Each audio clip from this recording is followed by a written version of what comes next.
So this is a harpsichord. This is the big brother of the harpsichord family.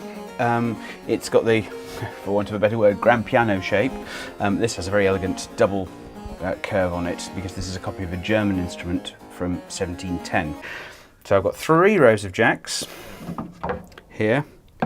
We've got 2 that are plucking parallel strings, and then we have these which pluck the much shorter strings, the 4-foot strings there.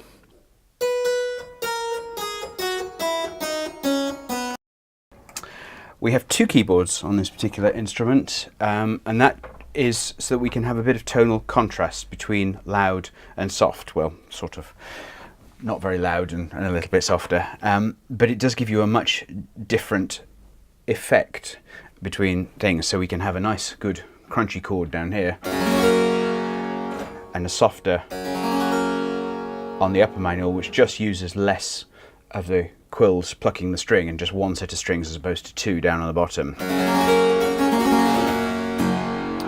The harpsichord was the perfect instrument for accompaniment. You found them in the church, you found them in the court, you found them in domestic environments if you had the space and the time and the money. Their instrument is really the sort of top end of the harpsichord buyer's market in the 18th century.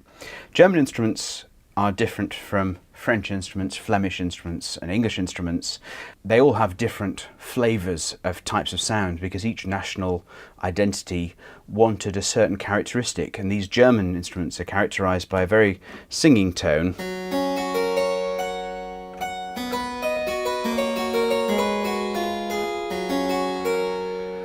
Perfect for those beautiful lines in Bach.